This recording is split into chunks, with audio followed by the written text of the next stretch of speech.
Let's go to former Secret Service agent Jonathan Wackrow.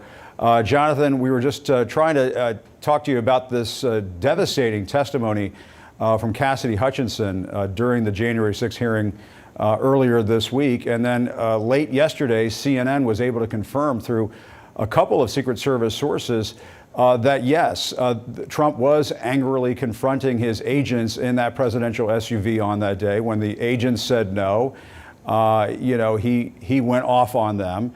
And, they essentially are backing up what Cassidy Hutchinson said. I guess your reaction to that, Jonathan? Well, I mean, Jim, you've been covering Trump for a long time. I mean, did we expect anything less from the former president on that day? I mean, to hear, how angry he was for not being allowed to go to the U.S. Capitol. I mean, he had said during his speech on that day, he had, indicated many times that his intent was to go with his followers to the U.S. Capitol. And here you have the Secret Service saying no to the sitting president of the United States. And I think that anger that we're hearing, from former secrets or current Secret Service agents, as well as the testimony, actually, is overshadowing what I feel is a much bigger point. Why did the Secret Service not take the former president to the U.S. Capitol? And the reason being is because they did a quick threat assessment of the operational environment there, and they determined that the likelihood of increased violence plus the consequences that could be associated with bringing the president there were too high. The threat environment was escalating, and it was unsafe to bring the president there.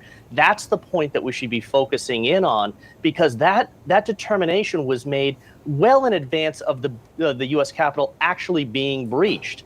Why wasn't additional resources put towards the vice president who was at that location at the time? That's the question that I want answered. No, that's a good question. And also, what about Trump apparently saying, according to Cassidy Hutchinson, remember, she's the one who testified under oath. There are so many of these other high-level Trump officials, you name it. I guess they're too afraid to go in and testify under oath because of what may happen to them. But, she testifies under oath that Trump is saying, I don't care if they have weapons, get rid of the mags.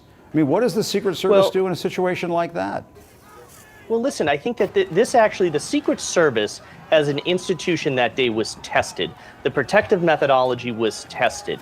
You have the president of the United States saying, take the mags down, let these individuals into my site that we know now had weapons. Right? But the Secret Service isn't going to allow that. They said, no, we're not doing that. We're not taking you to an environment that is unsafe. The protective methodology and the approach that they take, stood its ground on that day.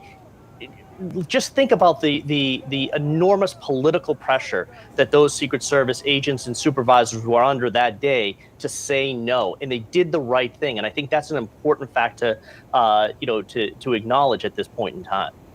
Yeah, it's almost like they were protecting the office of the President of the United States from the President of the United States, essentially. And that's exactly it. I mean, you're keying in on something that we've said for a long time. Secret Service agents protect the president, but also the office of the presidency.